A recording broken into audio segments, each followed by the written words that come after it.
discussion avec Elisa Sua du Sapin, ici présente. On vous propose un petit dialogue de 45 minutes qui sera suivi par une séance de questions. N'hésitez pas si vous en avez. Quelques mots pour vous présenter mon interlocutrice, qui a donc choisi le film que vous venez de voir parmi 7 autres films. Elisa Sua du Sapin est née en 1992 d'un père français et d'une mère sud-coréenne. Elle est née en France, elle a passé ses premières années à Paris, où son père avait un cabinet d'acupuncture, je crois. Sa mère travaillait à Zurich, et finalement ils se sont arrêtés quelque part entre deux, dans le Jura, du côté de Porrentruy, où elle a grandi. Donc elle est vraiment nourrie de ces influences multiples entre la France, la Corée et le Jura suisse. Donc c'est du côté de Porrentruy qu'elle a grandi avant de se former à l'Institut littéraire de Bienne, puis de publier ces 2 romans très remarqués, il faut bien le dire. Le premier, Hiver à Sokcho en 2012, et le suivant, 2016, et le suivant, Les Billes du Pachinko, l'année passée, qui ont tous 2 reçu plusieurs prix, et ce dernier a reçu notamment au début d'année un prix suisse de littérature. Ce sont des romans écrits avec une écriture très, très fine, qui se placent un petit peu à la frontière des cultures asiatiques et occidentales, et qui explorent cette frontière avec beaucoup de nuances et beaucoup de tact. Peut-être, Elisa, pour commencer, pour bien qu'on comprenne le choix des films dont on va discuter ensuite, quel est votre rapport à la Corée ? Est-ce que vous parlez vous-même coréen ? Vous êtes de mère coréenne, mais est-ce que vous avez vécu en Corée ? Est-ce que vous y retournez souvent ? Quels sont vos liens avec ce pays ? Alors, bonsoir à tous. Le premier lien que j'ai avec la Corée, c'est la langue coréenne que ma mère m'a parlé quand j'étais toute petite, et la nourriture coréenne qu'on mangeait à la maison. Petit à petit, ce lien de la langue, il s'est un petit peu effrité pour moi, parce qu'au fur et à mesure que j'ai appris le français à l'école et que je me suis... oui, je dirais simplement que le français petit à petit a pris le pas sur le coréen, et qu'à ce moment-là, j'ai eu le sentiment qu'un grand pont vers ce pays maternel dans lequel j'étais jamais allée, en fait, se brisait devant moi. Et à l'âge de 13 ans, en 2006, avec toute ma famille, on a fait un premier long voyage de 1 mois et quelques en Corée du Sud. Et ça a été pour moi un choc dans mon parcours de vie, parce que j'ai eu l'impression pour la première fois de retrouver une part de moi que je comprenais intimement sans l'avoir vraiment comprise auparavant, parce que j'avais le sentiment que ma famille coréenne était toujours une exception en fait en Europe, alors que là-bas ça s'insérait dans un ensemble de manière absolument harmonieuse. Et à partir de ce moment-là, je suis retournée chaque année en Corée, plusieurs semaines, voire plusieurs mois, des fois. J'ai aussi passé quelques mois à l'université pour réapprendre ou apprendre le coréen, parce que j'ai des notions très disparates, en fait, dans le sens où je le comprends relativement bien, je le parle très mal, et je l'écris... Enfin, je peux le lire, mais je l'écris aussi très mal. Et c'est encore le cas aujourd'hui. Donc, c'est un rapport, je dirais, proche et distant à la fois. Mais en tout cas, une part de moi qui m'interpelle toujours, puisque je m'y intéresse, en tout cas au niveau artistique. C'est clair que c'est fondamental dans mon travail. Et les films dont on va parler, est-ce que vous les avez vus avec les sous-titres ou sans les sous-titres ? Avec les sous-titres. Donc vous avez quand même besoin de ces sous-titres pour comprendre et rentrer dans ces films. La langue coréenne n'est pas assez ancrée en vous ? Ça dépend en fait, mais... Il y a quelque chose de très bizarre avec la langue coréenne, c'est que parfois je ne comprends pas forcément un mot au niveau linguistique, mais je comprends quand même totalement la phrase ou le sens de ce qui est dit. Et ça, je pense que c'est un rapport avec le fait que c'est quand même une de mes 2 langues maternelles, de naissance. Donc il y a des choses un peu étranges qui se passent dans le cerveau, mais par exemple, je suis incapable de comprendre les nouvelles à la télévision, quoi. Donc non, là, c'est clair que j'ai besoin de... Enfin, mon niveau est vraiment beaucoup trop bas à ce niveau-là. Et peut-être avant de rentrer dans le détail des films que vous avez choisis, qui forment un portrait assez complet de la Corée et de son imaginaire, en quoi ces films choisis, qui sont souvent des documentaires ou des films d'auteur, disons, sont-ils représentatifs du cinéma coréen ? Vous qui êtes allé en Corée, qui avez voilà, qui connaissaient bien ce pays. Est-ce que les gens là-bas vont voir ces films qui nous sont présentés ici le samedi soir avec leur ami, ou est-ce que ce sont des films prévus pour l'étranger? Enfin, est-ce qu'ils sont un portrait fidèle de la Corée cinématographique? Alors, c'est vrai que ce qu'il faut savoir, c'est que là, on est dans le cadre d'un festival du film qui fait des choix pointus. La plus grande production coréenne de films, ce sont des comédies à l'eau de rose ou des choses vraiment grand public que la plupart des gens en Occident connaissent beaucoup mieux que ces films-là, même si en fait c'est un choix qui réunit parmi les plus grands réalisateurs contemporains. Mais je dis ça parce que sur les territoires même coréens, des réalisateurs comme par exemple Hong Sang-soo, qui est représenté ici dans la sélection par On the Beach, At Night Alone, est très peu... il y a assez peu d'entrées en fait dans ces films en Corée,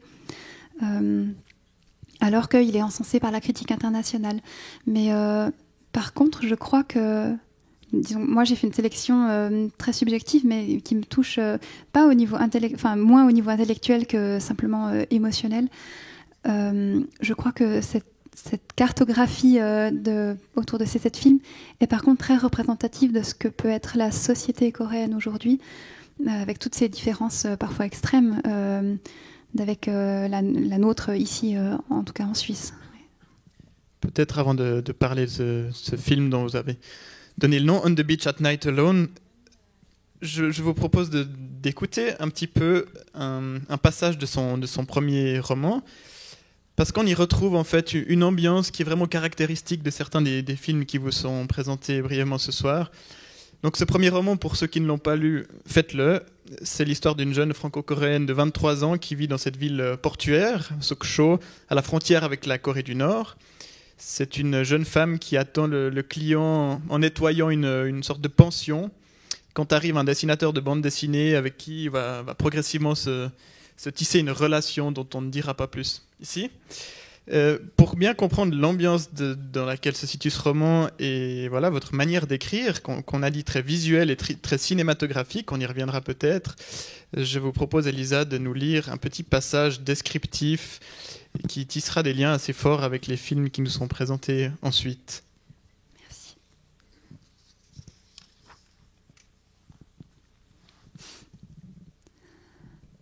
Je patientais depuis 1 heure déjà au centre médical. En fin de compte, j'avais moi-même pris rendez-vous pour ma mère.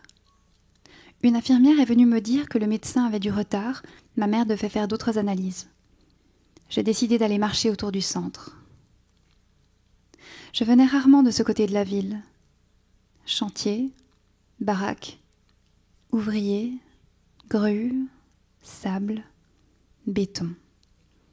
Et le pont, où l'on avait tourné la scène culte de First Love, celle où l'acteur traversait la berge, avec cette barque amarrée devant moi. À l'intérieur, ours en peluche et bouquet de fleurs du dernier été, pourris, décolorés, prisonniers du gel. Une bourrasque a ébranlé la barque, craquement lugubre. Plus loin, 2 aquariums superposés. Dans celui du bas, des poissons à longue queue. Au-dessus, des crabes entassés comme déjà prêts pour les conserves. Sans plus de force pour se crever les yeux, ils se laissaient remuer par le jet d'eau. Toutefois, l'un d'entre eux, s'arc-boutant contre un autre, a réussi à atteindre le rebord du bassin, à s'y maintenir en équilibre jusqu'à ce qu'un remous le propulse dans l'autre aquarium. Les poissons se sont mis à tourner à toute vitesse. Le crabe avait atterri à l'envers, il s'est débattu au ralenti pour tenter de se remettre sur ses pattes, sans succès. En fin de compte, il a pincé une nageoire ventrale, l'a méticuleusement déchiquetée. Séparé de son appendice, le poisson s'est remis à nager, mais de travers, avant de couler au fond du bac, fou. Au bout de la rue, l'hôtel, en forme de palais indien, rose et doré. 2 filles se cambraient à l'entrée, short en cuir, bas troués. Suintant l'hiver et le poisson, Sokcho attendait. Sokcho ne faisait qu'attendre. Les touristes, les bateaux, les hommes, le retour du printemps. Ma mère n'avait qu'un refroidissement. Merci pour cette lecture. Pour parler de cette écriture très, très méticuleuse, je dirais, les critiques littéraires ont souvent parlé d'une écriture visuelle et cinématographique. Est-ce que ça vous parle, ça, dans votre manière d'écrire? Est-ce qu'il y a un imaginaire? On a l'impression que ce sont des petites touches visuelles qui s'assemblent pour faire un roman. Oui, ça me parle totalement dans le sens où je crois que, au-delà même de mon influence littéraire dans mon travail, je suis plus touchée par le domaine de l'image. C'est-à-dire que j'essaye vraiment d'analyser ce que raconte une image, parce que mon outil à moi, c'est la langue, ce sont les mots, mais mon but, c'est de faire naître des images, parce que je me sens pas assez sûre de moi, je crois, pour entrer dans un discours psychologisant. J'aurais trop peur d'être dans du bavardage ou dans des clichés, ou je sais pas, dans quelque chose qui n'est pas juste, alors qu'une image, elle raconte ce qui est, tout simplement. Et en particulier pour ce premier roman, j'ai vraiment essayé de le concevoir comme une succession de plans-séquences d'un film que je voyais littéralement dans ma tête, parce que je ne me considère pas non plus comme ayant beaucoup d'imagination, et absolument tout ce que je décris, ce sont des choses... Alors bien sûr, c'est une fiction, l'histoire, mais les lieux, les atmosphères, les ambiances, ce sont des choses que je connais, que j'ai vécues, que j'ai ressenties, des lieux que je perçois vraiment avec tout mon corps et que j'essaie de retransmettre comme tel de la manière la plus sensorielle possible.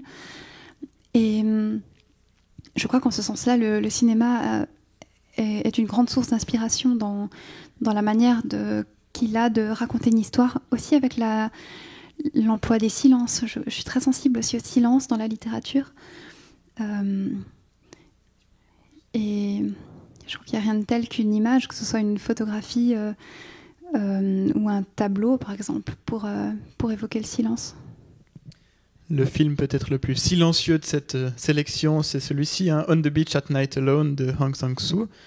C'est l'histoire d'une jeune actrice coréenne qui a tout plaqué à la suite d'une relation amoureuse un peu scandaleuse dans son pays, qui part en Allemagne dans une première partie du film, et dans la seconde partie, c'est son retour en Corée, dans une station balnéaire qui fait vraiment penser à cet hiver à Sokcho, où elle retrouve ses amis de jeunesse. C'est un film qui prend vraiment son temps pour poser une ambiance poétique et qui est centré sur ce personnage de femme solitaire.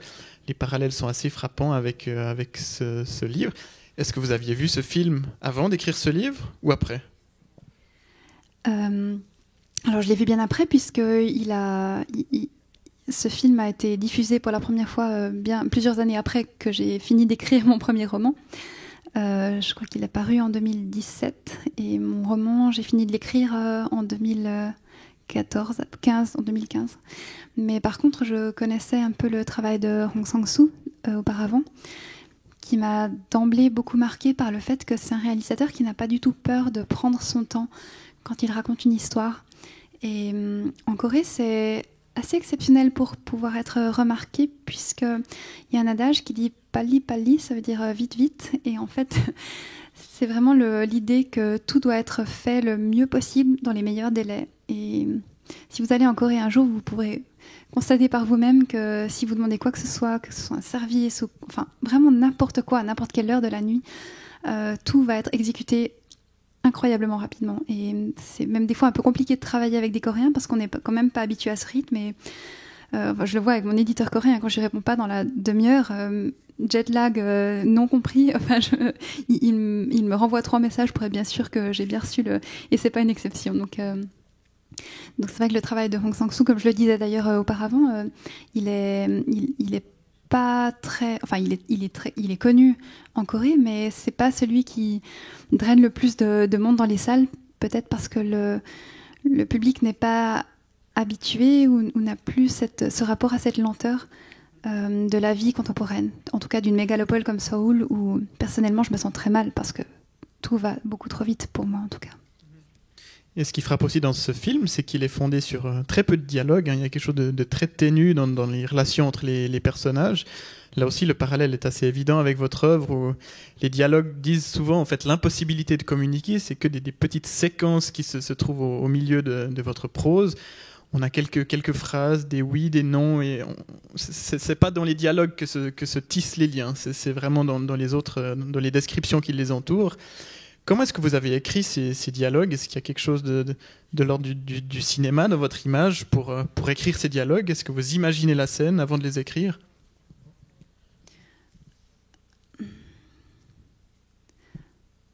Dans quelle langue sont-ils écrits, ces dialogues?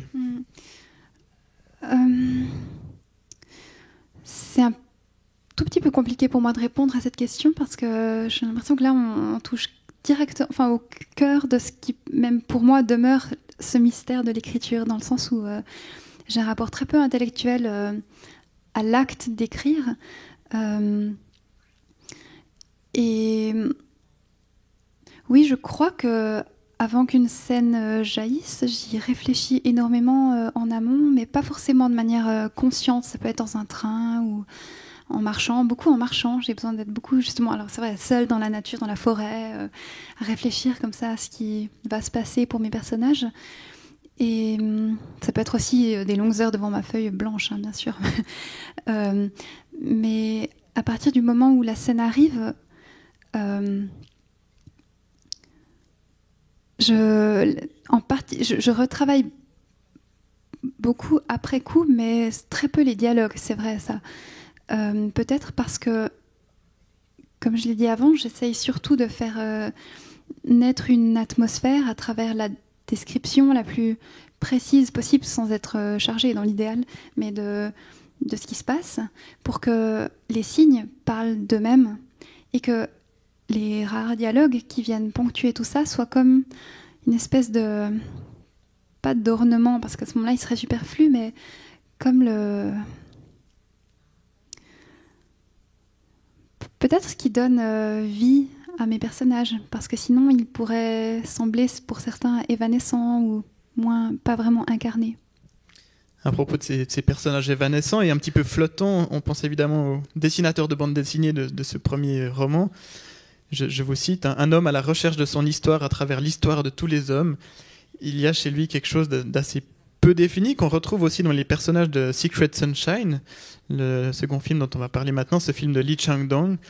C'est l'histoire là d'une jeune femme, encore une, qui déménage dans une petite ville de province avec son fils au décès de son mari lorsqu'elle est touchée par un deuxième drame. C'est un film très beau, entièrement porté par cette actrice qui a reçu ce prix d'interprétation féminine à Cannes en 2007. Et ce qui frappe là aussi, tout comme dans vos ouvrages, c'est ce côté suspendu. Il n'y a pas de happy end.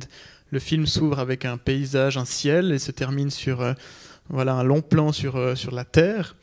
Il y a quelque chose de très évocateur et de pas du tout hollywoodien dans cette fin. C'est très ouvert. Est-ce que ça, c'est un type de narration qui vous semble proprement coréen, disons anti-hollywoodien peut-être? Oui, clairement. J'ai l'impression que dans la production coréenne, que ce soit en littérature, que je connais quand même mieux que le cinéma, tout comme dans les films coréens que j'ai pu voir, on a parfois l'impression que la caméra entre dans la vie d'un personnage, le suit sur un certain laps de temps et repart, tout simplement. Mais sans avoir besoin de raconter une histoire avec un début choc et une fin qui poignarde le spectateur. Je ne saurais pas expliquer ça de manière sociologique, mais par contre, ce qui me fait réagir dans ce que vous venez de dire, c'est cette notion par rapport à Iver Sokcho, ce personnage masculin qui est un dessinateur et qui semble comme ça un peu évanescent. Moi, j'avais surtout envie qu'il soit avant tout un miroir dans lequel la narratrice, qui est cette jeune femme coréenne très mal dans sa peau, puisse se refléter pour essayer de mieux se voir. Et ça fait un lien, je crois, avec cette femme dans On the Beach at Night Alone, dans Secret Sunshine aussi, dans le sens où ce sont à chaque fois deux personnages féminins qui ont vécu des choses personnelles, qui ont été confrontés au public et qui le vivent très mal. Et ça, je crois que c'est assez symptomatique de la société coréenne, où l'individu est enjoint à gommer ses particularités le plus possible au profit de la communauté, du groupe, de la bienséance, pour ne pas perdre la face, pour être bien dans les normes, bien dans les cases. Et Dans Secret Sunshine, c'est une mère dont le père est décédé, qui est seule, qui débarque dans une ville où elle est inconnue et elle se heurte en fait à toutes ces tentatives de se retrouver dans un groupe, que ce soit dans une communauté religieuse ou alors auprès de ses élèves ou de tentatives amicales. À chaque fois, on se heurte à une forme de déception, en fait, dans le sens où d'abord, on a l'impression de retrouver un groupe, une communauté ou quelque chose, un soutien, jusqu'à se rendre compte dans ce film qu'en fin de compte, tout le monde est fondamentalement seul.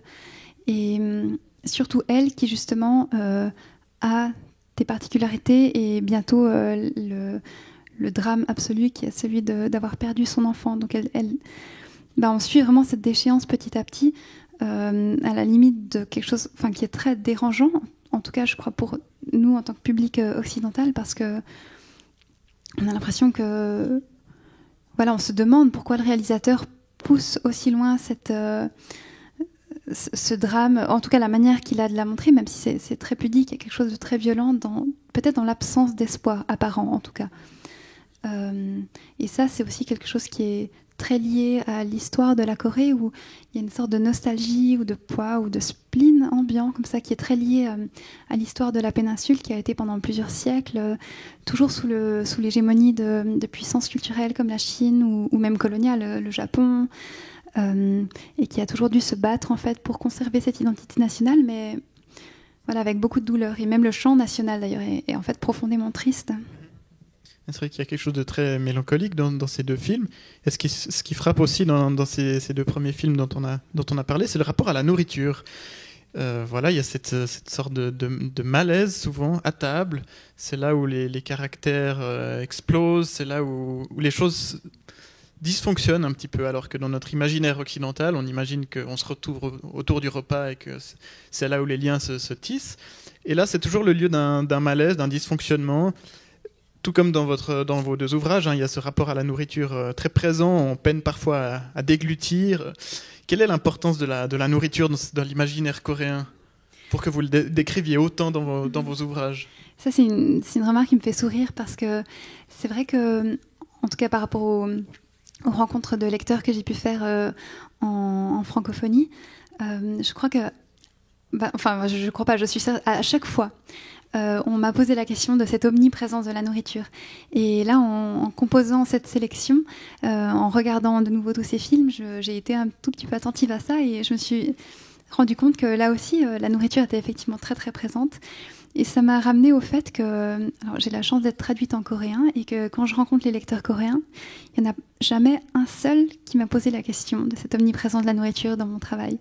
Et je crois que c'est simplement parce que c'est quelque chose qui est tellement normal, tellement ancré, tellement fondamental dans la culture coréenne, que tout se passe autour du rapport de la nourriture, que la question n'a pas lieu d'être. Et ça, je crois que c'est aussi quelque chose de culturel, un peu nuancé, dans le sens où chez nous aussi, il y a quelque chose de...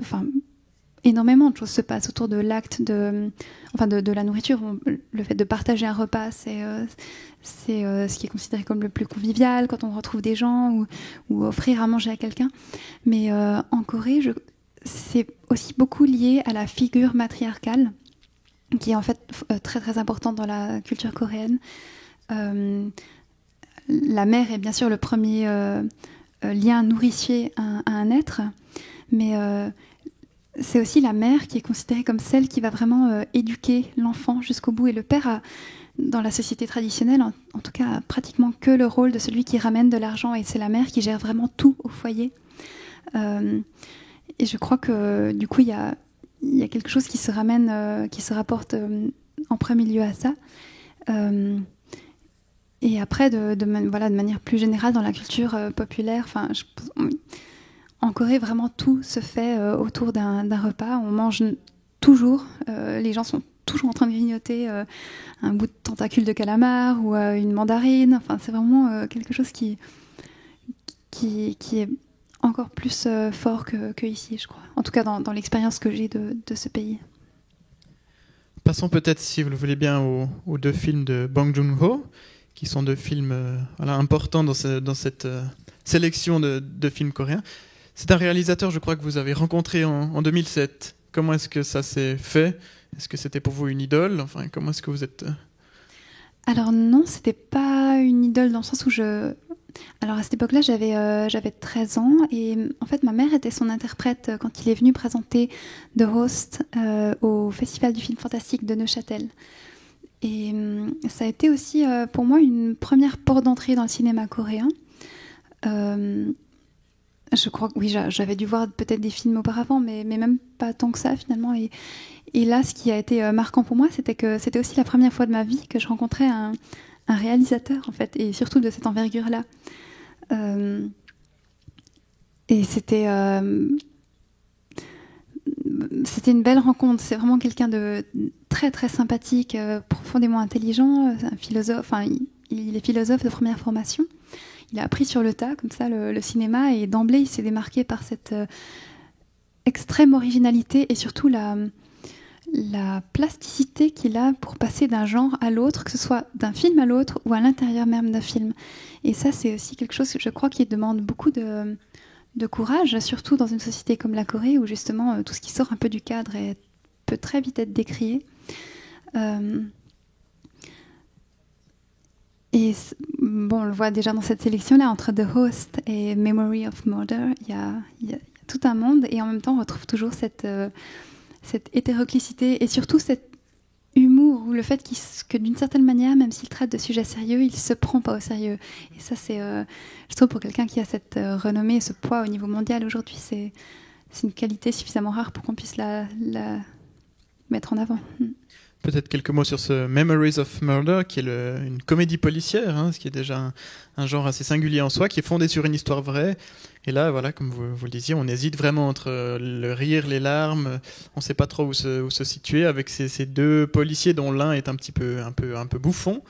Quel est votre regard sur ce jeu d'acteur qui, nous, en tant que spectateurs occidental, nous paraît parfois exagéré, hein. On a certaines réactions psychologiques presque éruptives dans certaines scènes, par exemple dans On the Beach at Night Alone, où là on a ce côté comique dans Memories of Murder, ou bien aussi dans The Host, qui est ce film de monstre, mais avec au milieu des éléments de drôlerie. En tant que spectateur occidental, on ne sait pas trop où se situer par rapport à ça. Est-ce que ça, c'est un trait aussi caractéristique de la psychologie coréenne, disons? De la psychologie coréenne, ça je pourrais pas dire, mais en tout cas d'une forme de tradition de jeu coréenne, oui. Et c'est vrai que je crois que si on regarde un film coréen, il faut être prêt à un tout petit peu changer de paradigme au niveau de la réception de jeu, parce qu'il y a vraiment un style qui est assez propre et qui peut nous sembler un tout petit peu exagéré. Mais peut-être que si on sait que dans l'histoire du cinéma coréen, autour des années 20, comme ça, il y avait en fait toute une tradition où on projetait un film muet à l'écran et les acteurs jouaient le film devant l'écran. En fait. Donc il y avait une sorte de paysage derrière et eux, ils jouaient donc c'était un mélange de théâtre et de cinéma. Où ils étaient obligés vraiment d'exagérer le jeu pour qu'on comprenne bien ce qui se passe. Donc d'une part, il y a quelque chose peut-être qui a perduré à ce niveau-là. Mais il y a aussi le fait que, de manière générale, ça peut être surprenant parce peut-être qu'ici on s'imagine qu'en Corée, ou un peu peut-être comme au Japon, qui est des fois un peu plus connu en Occident, il y a quelque chose de très retenu, où on n'exprime pas vraiment ses sentiments et tout. On peut être surpris qu'en Corée, on voit très facilement des gens exprimer de manière très libre en fait une émotion, qu'elle soit de la joie intense ou alors une crise de larmes tout d'un coup qui peut nous sembler totalement exagérée, mais là-bas c'est vraiment normal. Donc en fait je pense que voilà, simplement ça transparaît dans le cinéma, comme qu'il soit réaliste ou pas, mais disons que voilà, il y a une forme d'expression de soi avec assez peu de retenue dans certains cas qui en fait n'est pas du surjeu, parce que c'est la vie là-bas en fait. Et qu'est-ce qui vous a intéressé dans The Host, qui est ce film de monstre et qui est vraiment à milieu de votre univers romanesque, si on peut dire? C'est donc cette histoire d'un chimiste qui verse des produits toxiques dans une rivière, et évidemment un monstre amphibie va en sortir avec tout le spectacle qu'on imagine. Qu'est-ce qui vous a intéressé dans ce film? C'est un film à plusieurs couches, hein. Il y a cet aspect comique dont on a parlé, il y a aussi un aspect de critique de de l'impérialisme américain, si l'on veut bien. Pourquoi avoir voulu montrer ici un film aussi singulier et aussi disons qu'à quelques années-lumière de cet univers romanesque? Alors moi, je suis un très bon public pour les films de monstres, de manière générale, les Jurassic Park, ce genre de choses. J'aime beaucoup. Voilà, ça me divertit quand même bien, même si à chaque fois je suis dépitée par l'obligation des Américains de finir sur des happy end. Vraiment, je comprends pas pourquoi, mais par contre, voilà, j'adore. Je me prête volontiers à ce jeu-là. Et ce que je trouve particulièrement intéressant dans The Host, c'est que justement, il arrive à glisser du film de monstres. Les pâquerettes, à quelque chose qui est un peu plus fin au niveau de la critique sociale, de la bouffonnerie. Des fois, clairement, on est vraiment dans des anti-héros.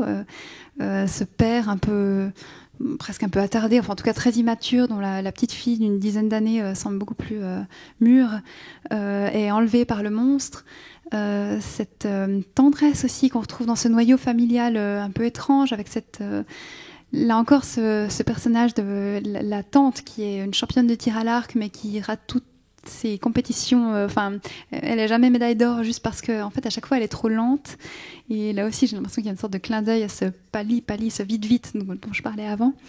Mais aussi, peut-être, ce retournement de situation de la société coréenne qui est marquée par le confucianisme, où on doit un respect très fort aux aînés, aux professeurs et évidemment aux parents, alors que là, le père est vraiment ridiculisé tout le temps, même si en fin de compte, il est héroïque puisqu'il fait tout pour sauver sa fille. Mais voilà, à chaque fois, j'ai l'impression que Bong Joon-ho, au moment où on pourrait glisser dans le côté mièvre, dans le côté... voilà, juste un peu trop, il arrive à glisser vers l'autre côté, là où on ne s'attend pas, ou à déjouer quelque chose qui est intéressant. Et alors, bien sûr, il y a aussi ce côté, effectivement, ces références historiques, l'agent jaune dans The Host pour la référence à l'agent orange au Vietnam, qui est une grande critique de cette présence militaire américaine, encore actuelle, très controversée, bien sûr. Oui, voilà, c'était suffisant pour que j'ai envie de faire découvrir ce film, qui a été d'ailleurs clairement un blockbuster en Corée du Sud. Je crois aujourd'hui encore, il est peut-être dans le top 5 des films qui a généré le plus d'entrées dans le monde du cinéma. Et pour bien comprendre la société coréenne et la société japonaise, le film peut être le moins convaincant au niveau formel, mais le plus fort au niveau de la réalité sociologique qu'il dépeint. C'est ce film Counters, dont je vous propose de discuter brièvement maintenant. Alors, il ne se passe pas en Corée, mais il se passe au Japon. C'est un documentaire sur les mouvements ultranationalistes et xénophobes qui visent au Japon les Japonais d'origine coréenne. Alors on se plonge dans des manifestations d'extrême droite qui sont protégées par la police et par une loi sur la liberté d'expression. On y entend des propos d'une extrême virulence comme des appels au génocide coréen. Et pour y faire face et contrer ces messages de haine, il y a les Counters, ce groupuscule qui eux-mêmes ne renoncent pas toujours à la violence. Quelque chose de très ambigu dans ce documentaire. Et qui là est en lien avec votre second roman, Les billes du pachinko, qui met en scène une Genevoise qui passe l'été auprès de ses grands-parents exilés à Tokyo. Vous-même êtes allé sur place au Japon. Comment avez-vous ressenti ce rapport conflictuel entre les Coréens et les Japonais, qui ici prend la forme du racisme le plus primaire, hein? Est-ce que vous avez ressenti en tant que Coréenne au Japon les tensions qui sont dépeintes dans ce documentaire assez fort, il faut le dire? Oui, c'est le sujet qui m'habite le plus en ce moment, je crois, puisque je suis en pleine période de promotion de mon deuxième roman, Les billes du pachinko, dont l'histoire et le pachinko même est étroitement lié à l'histoire de la diaspora coréenne au Japon, sous l'occupation japonaise, un peu avant, pendant la Seconde Guerre mondiale, et ensuite après, au début des années 50, pour fuir la guerre de Corée. Et qui parle de ce qu'on appelle les zainichi au Japon. Ce sont les Japonais d'origine coréenne, qui sont aujourd'hui une assez grande communauté, mais qui reste relativement honnie dans la société contemporaine, alors que ça fait plusieurs décennies que toutes ces questions-là ne devraient plus être d'actualité, disons. Mais un sujet qui me touche parce que j'ai l'occasion, je vais au Japon chaque année depuis 7 ans maintenant. généralement au moins 2 mois par année. Donc, disons suffisamment longtemps pour pouvoir percevoir petit à petit certaines choses que j'aurais pas du tout senties au premier abord, notamment le fait que j'ai eu l'occasion de me rapprocher de japonais et qui pendant longtemps m'ont cru par exemple moitié japonaise en fait, et à partir du moment où j'ai simplement dit que non, j'étais coréenne, à chaque fois j'ai ressenti un changement très fort dans le lien qui s'était créé, qui soit au mieux neutre, au pire totalement négatif, et qui m'a fait prendre conscience de ce poids de l'histoire qui demeure encore aujourd'hui justement. Et moi, alors malheureusement, je ne lis pas je ne comprends pas le japonais, mais par contre, en commençant à m'intéresser d'un peu plus près à cette question du racisme ou de ces liens compliqués entre le Japon et la Corée aujourd'hui, avec l'aide d'une interprète ou de gens qui vivent là-bas et tout ça, j'ai pu réaliser en fait combien ce racisme était en fait très très très fort et d'une violence qu'on pourrait même pas imaginer ici. Des manifestations qui regroupent des centaines de personnes dans les rues avec des pancartes on va tous vous tuer, ou alors retourner crever dans votre pays, enfin des choses que vous verrez peut-être demain encore dans ce documentaire, qui sont clairement inimaginables et en fait en tout cas pas du tout réprimé par la police, voire encouragé par un gouvernement quand même bien nationaliste. Et c'est vrai que c'est quelque chose alors en tout cas que j'ai voulu pas dénoncer dans mon roman, puisqu'il y a aussi... C'est vrai que alors là, on en arrive à ce rapport très ambigu que j'ai moi-même au Japon, qui un pays que j'aime profondément pour toutes sortes de raisons et qui en même temps me blesse profondément pour toutes ces raisons que je viens d'évoquer. Et dans les billes du pachinko, j'ai eu envie de parler du coup de cette industrie du pachinko qui est une sorte de l'équivalent peut-être du casino chez nous, à la différence que les jeux d'argent sont interdits au Japon officiellement, alors que en fait le pachinko draine une très très grande économie. Donc ça appartient à la mafia, on peut le dire clairement. Et ce qui m'interpelle, c'est que ce sont les Coréens qui ont inventé ce pachinko dans les années 50, parce que c'était leur seule manière de pouvoir survivre à l'époque, que de s'engager dans une forme de mafia en fait. Et le fait que la plupart des Coréens, en tout cas des pachinko, soient gérés par des Coréens, évidemment alimente cette ségrégation au niveau de la société d'aujourd'hui. Et j'avais envie de montrer ça, de montrer plutôt que de critiquer ou de dénoncer quoi que ce soit. Mais je pense qu'en moi-même, j'ai une colère ou quelque chose une tristesse que je me suis, malgré moi, clairement retenue d'exprimer dans ce roman-là et qui me reste un peu en travers. Et je suis tombée sur ce documentaire vraiment par hasard l'année passée au Festival du film coréen à Paris. Et ça m'a bouleversée parce que j'ai eu l'impression que c'est un Coréen qui a vécu pendant très longtemps au Japon, qui l'a réalisé, qui maintenant vit en Corée. Je ne sais pas si c'est pour des raisons de sécurité, mais en tout cas, j'ai eu l'impression qu'il a pu exprimer tout ce que moi, je m'étais empêchée de faire. Vous avez quand même exprimé beaucoup de choses dans ce livre qui part de cette réalité du jeu pour parler d'une réalité sociologique très profonde. Je vous propose peut-être de lire cette page pour bien qu'on comprenne ce que c'est que ce pachinko, qui est donc une sorte de flipper vertical. Il faut bien s'imaginer l'ambiance un peu frénétique qu'il y a là autour. Je vous propose de lire un passage de ce second roman afin qu'on visualise un petit peu l'ambiance de ces machines à sous.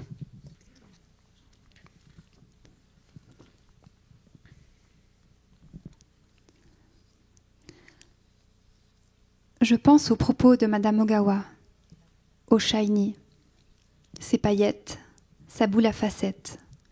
Ma mère m'en tenait éloignée, même si nous ne passions que 2 ou 3 semaines par année auprès de mes grands-parents.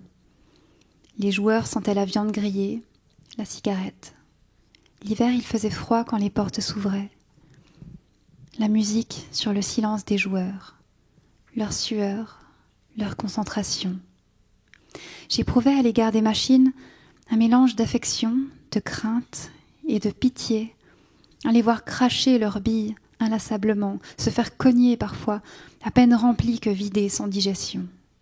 Mon grand-père avait encore des cheveux, soigneusement peignés avec la cire qu'utilisent les lutteurs de sumo. En cachette de ma mère, il me laissait arranger les lots sur le présentoir. Tous les soirs, il faisait le tour des machines, vérifiait chacune d'entre elles, consignait les défauts pour les faire réparer. Il n'admettait aucune faille. Une fois peut-être, un joueur a remis une pièce de monnaie dans le ventre glougloutant de son pachinko. Les billes ne tombaient pas. Rien ne tombait. Il a mis encore une pièce. Elle l'a recrachée, failure, à l'écran. Il a fixé l'écran. Il a clignoté. Une fois, 2 fois. C'est éteint. Le joueur a appelé mon grand-père, qui lui en a proposé une autre, le temps qu'il fasse réparer la machine, mais il s'est mis à vociférer que cette machine était la sienne, jamais il n'en changerait. Il a essayé de la faire bouger en l'enveloppant de ses bras. Mon grand-père essayait de lui faire entendre raison. L'homme s'accrochait au pachinko comme une tique à sa bête, et lorsque mon grand-père a menacé d'appeler la police, le joueur s'est mis à pleurer. Il me faisait peur, je me suis cachée à la réception derrière les cartons de soda. Finalement, il a donné un coup de poing contre l'écran, traité mon grand-père d'escroc, hurlé que la machine était truquée. Il a pointé le gardien, lui aussi fermé les yeux. Ils étaient tous des chiens. Ensuite, il est sorti. Il n'a pas vu que dans son dos, la machine venait de recracher les billes. Un flot incontrôlable de billes. Elles débordaient par tous les trous, roulaient par terre sans plus de plot pour orienter leur chute. Elles roulaient, butaient contre les autres machines, contre les pieds des joueurs, jusqu'à toucher un mur contre lequel s'immobiliser. Avec son habituelle lenteur, dans l'indifférence des joueurs, mon grand-père les a ramassées, les unes après les autres, les a remises dans le pachinko. Quand il a eu fini, il est venu me chercher dans ma cachette. Il a dû sentir que je ne savais pas quoi penser, car il me regardait dans les yeux pour me dire qu'il n'y avait pas de responsable. Autrefois, les machines étaient manuelles. Désormais, c'étaient des ordinateurs qui parfois tombaient en panne. Merci. Comment est-ce qu'on se plonge dans cette réalité du pachinko, vous l'avez dit, qui est tenu par la mafia? C'est un ouvrage qui a demandé une certaine documentation, vous êtes allé plusieurs fois sur place avec des interprètes. Comment est-ce qu'on entre dans ce monde-là qui, on l'imagine, est un monde très, très fermé, et on le voit dans ce documentaire qui ne parle pas du pachinko, mais qui parle de cette réalité mafieuse, à quel point ça peut être dangereux, à quel point les fronts sont tendus entre Coréens et Japonais. Comment est-ce qu'on rentre là-dedans quand on est certes coréenne, mais en plus qu'on vient de l'étranger? Effectivement, c'est un milieu qui est très clos, dans lequel j'aurais jamais pu espérer obtenir la moindre information un tout petit peu conflictuelle si j'avais pas la double chance d'avoir une amie qui est interprète et qui m'a aidée à faire qui a fait des recherches pour moi clairement au sein de documents accessibles uniquement en japonais. Et surtout d'avoir un autre très bon ami suisse, mais qui vit depuis 25 ans au Japon, et qui était marié à une japonaise dont la famille, en fait, était gérante d'une des plus grandes chaînes de pachinko du Japon. Donc, en fait, une des rares gérances japonaises des pachinko, pour le coup. Et l'avantage que j'ai eu dans sa malchance à lui, c'est qu'entre-temps, ils ont divorcé, et du coup, il n'avait plus aucun scrupule à m'avouer des choses pas forcément reluisantes de cette industrie-là, et il m'a permis aussi d'entrer vraiment dans les coulisses du pachinko. Alors, au-delà d'y jouer, j'ai vraiment pu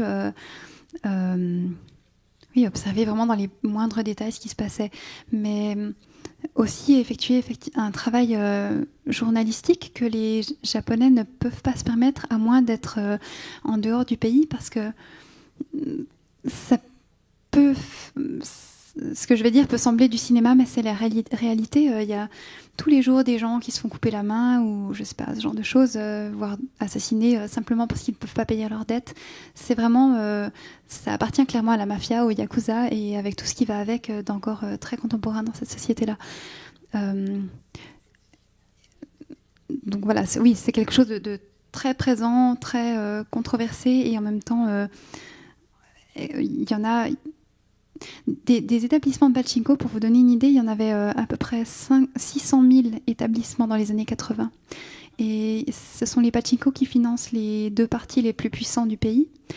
Il y en a de moins en moins, parce qu'aujourd'hui les jeunes les fréquentent presque plus, mais il y en a encore plus d'une centaine de milliers aujourd'hui. Donc c'est comme s'il y avait, en tout cas à Tokyo, il y a un pachinko littéralement tous les 100 mètres au minimum. On peut difficilement se l'imaginer ici. Restons dans le documentaire avec ce deuxième documentaire de votre sélection qui est lui beaucoup plus court et qui est aussi lié à votre histoire familiale, vu que c'est votre cousine qui a réalisé ce documentaire, qui est née à Chicago mais qui a fait son école secondaire en Corée. C'est important de le signaler car c'est un documentaire qui suit pendant une journée une jeune aspirante à cet examen national d'accès à l'université.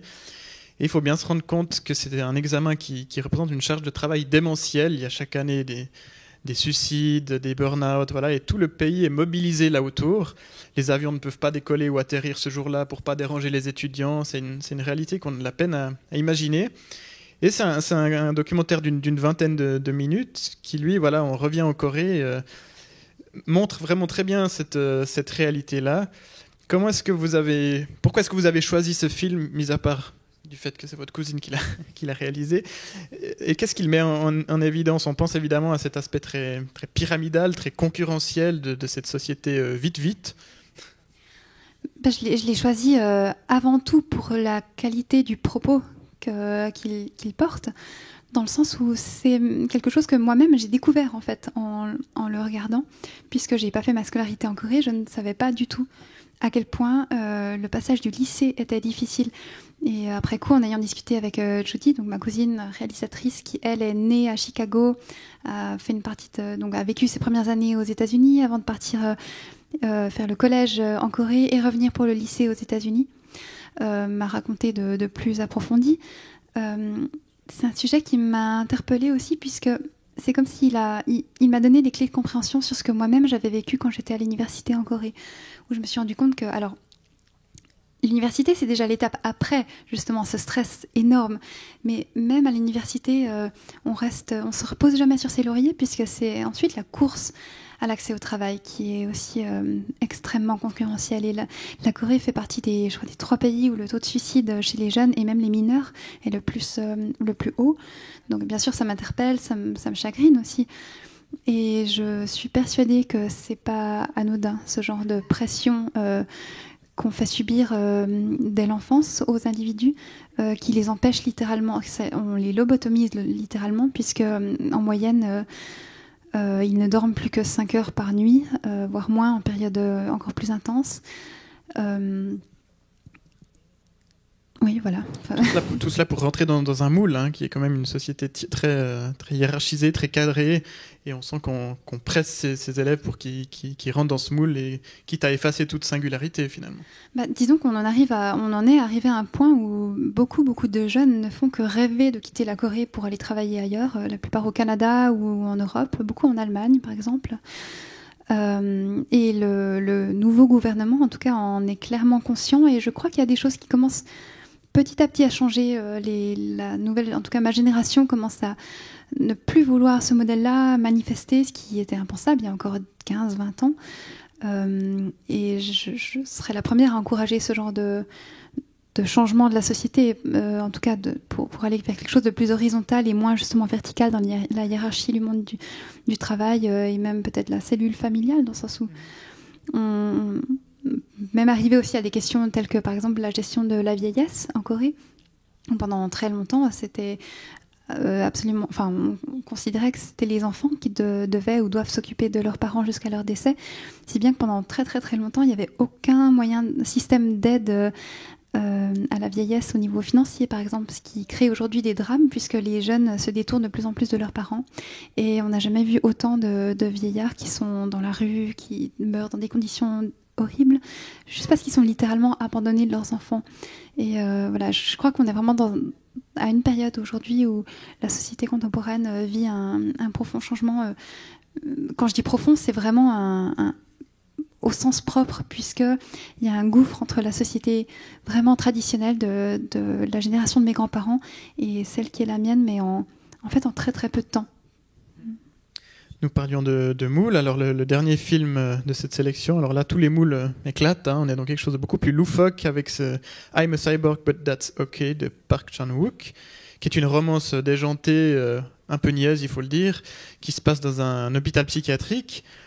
C'est un réalisateur qui est notamment connu pour trois films sur la vengeance, un triptyque sur la vengeance, et qui là change totalement de registre. Et au cœur de ce film, il y a l'idée de singularité, de personnalité individuelle, qui est alors totalement niée dans ce documentaire de votre cousine. Qu'est-ce qui vous intéresse dans un film aussi loufoque, aussi déjanté que celui-ci? C'est vraiment le contre-pied des deux documentaires qui précèdent. Oui, ce film, je l'ai choisi un peu pour les mêmes raisons que The Host, dans le sens où j'ai rencontré Park Chan-wook la même année que Bong Joon-ho, parce qu'ils étaient ensemble au NIF à cette période-là. Ma mère était aussi son interprète, donc j'ai aussi eu la chance de pouvoir le suivre pendant plusieurs jours et de discuter avec lui sur là où il en était à ce moment-là dans son processus de création.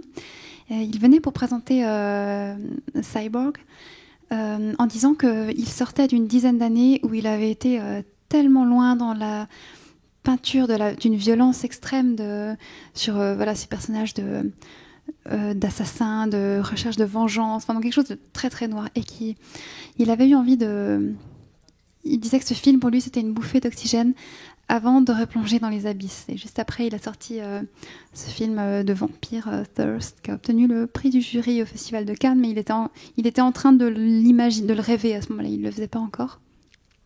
Mais ce qui me faisait sourire aussi, c'est qu'il racontait qu'il avait une fille de 12 ans et qu'il avait réalisé qu'il n'y a aucun de ces films que sa fille pouvait voir et qu'il avait envie de faire un film pour enfants. Donc là, je ne sais pas si certains d'entre vous ont vu ce film, on a chacun des critères de ce qu'on estime être des films pour enfants. Je ne sais pas si je montrerais forcément un film comme ça. Bon, 12 ans, ça va encore, mais voilà.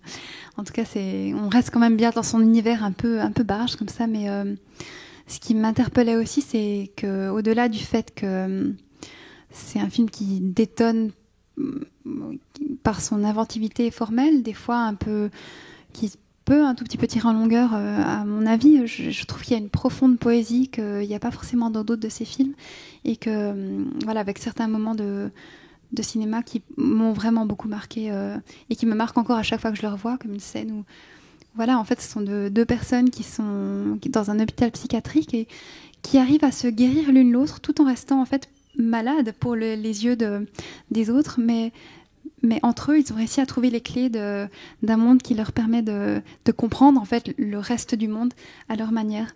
Et je crois que là aussi, on en arrive à cette métaphore de cette société coréenne qui essaie de gommer le plus possible les particularités, au point qu'on le fait au sens propre. C'est le pays, la Corée du Sud, où il y a le plus d'opérations de chirurgie esthétique au monde, du visage. Le visage, c'est la première porte d'entrée sur la question de l'identité, je crois. Et cela revient très fort dans votre premier roman. Exactement, par rapport à l'apparence. Oui, c'est aussi une chose qui me touche profondément, qui me choque aussi à chaque fois que je suis en Corée, cette injonction à la perfection qui touche même jusqu'à l'être physique. Et je crois que c'est aussi un film qui peut un peu faire un parallèle vers tout ça. Peut-être une dernière question avant de vous passer la parole. Certains de vos livres, votre premier ouvrage a été adapté pour le théâtre, je crois. Est-ce qu'il pourrait l'être pour le cinéma? Et vous-même, est-ce que vous avez envie d'écrire pour le cinéma? Est-ce que c'est quelque chose qui vous tenterait? On a dit que votre écriture était très visuelle et très cinématographique. Est-ce que c'est un avenir pour vous, le cinéma? Alors, au niveau de mon travail d'écriture, c'est quelque chose auquel j'ai l'occasion de me confronter depuis 1 an comme scénariste pour un long métrage de fiction qui me fait plonger de plein pied dans le milieu professionnel de l'écriture cinématographique et qui est absolument passionnante, parce que c'est vrai que ça me sort complètement de ma zone de confort et me fait rencontrer des questions que je ne me serais jamais posées sans ça. Au niveau de l'adaptation de Ivera Sokcho, de manière très récente en fait, le week-end passé, le roman a eu la chance de faire partie des 8 romans sélectionnés pour faire partie du forum du pitch en fait au Salon du Livre de Paris, où justement il y a des producteurs du monde entier qui se réunissent pour qu'on leur présente une sélection de livres francophones qui seraient susceptibles d'être adaptés à l'écran. Et donc voilà, je ne sais pas ce qui va en ressortir, mais en tout cas j'ai été très très très honorée de voir que c'était un livre qui apparemment dans la communauté littéraire internationale est remarqué pour une possible adaptation. Après on verra. Et honnêtement, je suis pas sûre de vouloir que ce soit le cas, parce que des fois j'ai l'impression que un film, ça imprime des images tellement fortes que souvent, en tout cas pour moi, ça supplante celles que je m'étais créée moi-même en lisant un roman. Et comme mon travail, c'est d'essayer de faire naître des images avec les mots, voilà, peut-être que ça tuerait une part de mon travail, mais en même temps, voilà, si ça me permet de continuer à vivre de l'écriture, je ne pourrais pas forcément dire non plus, donc c'est toujours des balances à trouver. Je vous remercie pour cet entretien. Est-ce que vous avez des questions, mesdames, messieurs, dans la salle? N'hésitez pas. Monsieur au premier rang. Je vous remercie infiniment de porter le regard sur la singulière altérité de l'autre, d'être comme ça à la lisière de plusieurs mondes. Marion Muller-Connard vient d'écrire un livre sur l'éternité, ainsi de suite, et qui parle de la création, de la créativité. Comment est-ce que la création se fait? Et si ce n'est pas trop intime, pour un peu relayer ce dont on a discuté tout à l'heure, elle définit en disant que créer, c'est laisser venir, c'est simplement accueillir ce qui est. Alors évidemment, il y a une énorme part de travail, après, qu'il faut reprendre les mots, tout réécrire, et vous, comme disait notre animateur, vous ciselez la langue. Mais est-ce que vous êtes d'accord que finalement, la création se fait plutôt dans l'inspire que dans l'expire, finalement, donc accueillir ce qui est avant de produire? Je dirais que ça, c'est 10% du travail.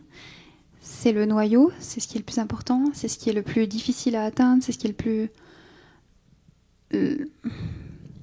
C'est peut-être la part la plus mystérieuse que je suis tellement heureuse de pouvoir recevoir si j'ai la chance de l'avoir dans un projet de texte, par exemple.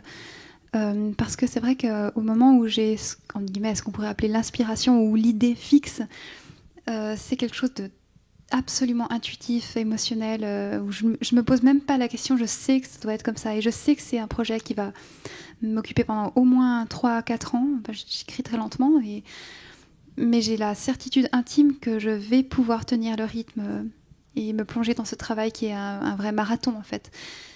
Mais c'est extrêmement rare que ça m'arrive, et souvent ça se passe sur quelques secondes. Le reste du temps, c'est de l'artisanat pour moi. C'est du travail, c'est des centaines d'heures de relecture, c'est de la lecture à voix haute pour savoir si le rythme fonctionne, si la structure elle est bonne, si ce que je raconte a un minimum de sens. Et c'est énormément de doutes, parce que jusqu'à la fin, on ne sait jamais si on va être publié, comment le livre va être reçu, si on va pouvoir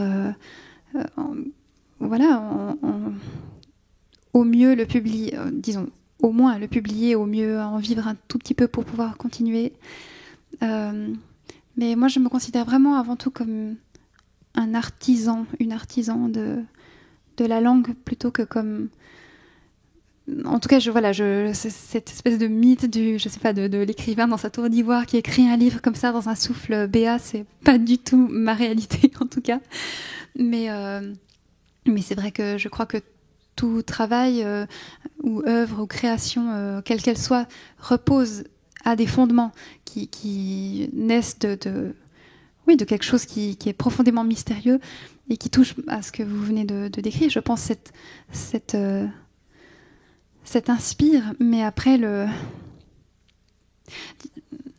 dirais même d'ailleurs que en ce qui me concerne, l'inspire, elle est, ou cette forme d'apnée, elle demeure jusqu'au moment où je peux enfin me poser le poids final en étant libérée, et à ce moment-là seulement, il y a quelque chose de l'ordre de l'expire et qui est un soulagement intense. Et je dis ça parce que j'ai très peu de plaisir au moment même où j'écris, puisque j'ai principalement des doutes et l'envie que ça avance alors que j'y arrive pas, et je sais pas, je me pose tellement de questions. Enfin voilà, il y a quelque chose de très très laborieux en fait, et très lent aussi. Mais par contre, je suis guidée par cette espèce de, de but qui est très sombre et à la fois très lumineux. Et à partir du moment où je sais, sans trop savoir pourquoi, que c'est fini et que ça doit être comme ça et pas autrement, alors là, il y a ce soulagement qui me permet enfin de passer au projet suivant qui, entre-temps, depuis ces années-là, aura eu le temps de germer et qui me fait recommencer toujours le même processus. Mais je crois que la joie intense, elle est dans ce moment du lâcher-prise parce que enfin c'est fini et je sais pas, le bébé peut vivre sa vie en fait ou aller auprès d'autres imaginaires, d'autres sensibilités. Voilà. Merci monsieur. Est-ce que quelqu'un d'autre a une question dans le public? Monsieur au milieu de la salle.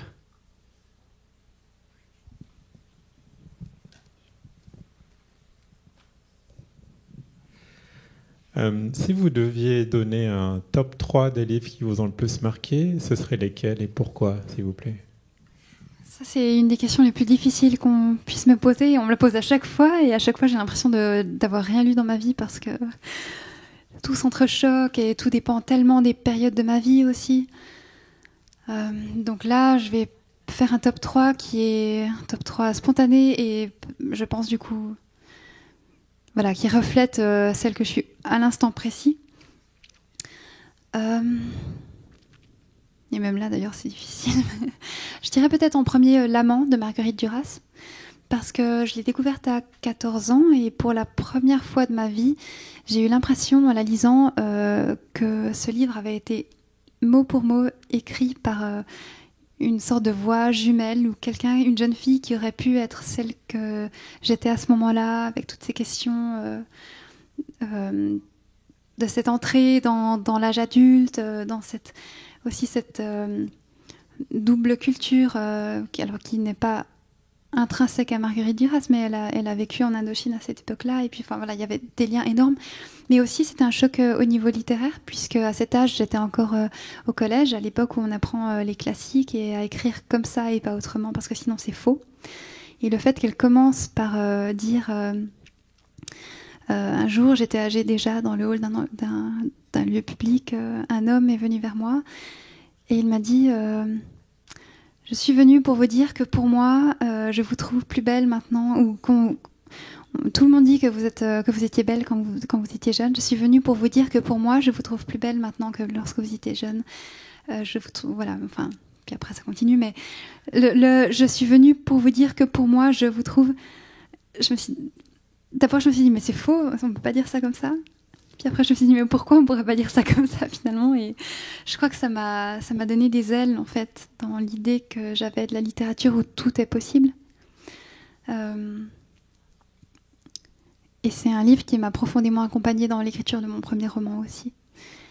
Le deuxième, je crois que ce serait peut-être L'écume des jours de Boris Vian, pour la même raison, cette inventivité formelle, cette histoire d'amour tellement belle, simplement. Voilà, je crois qu'on est tous sensibles aux belles histoires d'amour, mais il arrive à la rendre... en fait, elle est très triste, elle est extrêmement triste et en même temps tellement légère et joyeuse grâce à la langue qui arrive à faire porter la plus grande des... à rendre supportable... qui arrive à dire quelque chose qui pourrait être indicible. Et...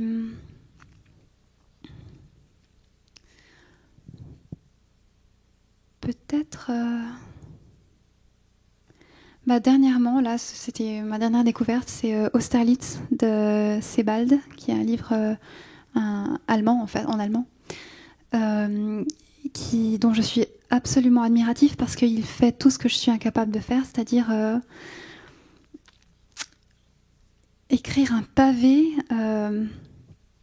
sans aucune respiration, c'est un seul paragraphe, avec un narrateur qui ne fait que parler de manière tellement pointue sur des forteresses, un architecte en fait, des forteresses, et tout d'un coup il digresse en parlant de la reproduction des fourmis, et après, je sais pas, il se retrouve 10 ans plus tard avec un autre personnage, mais sans...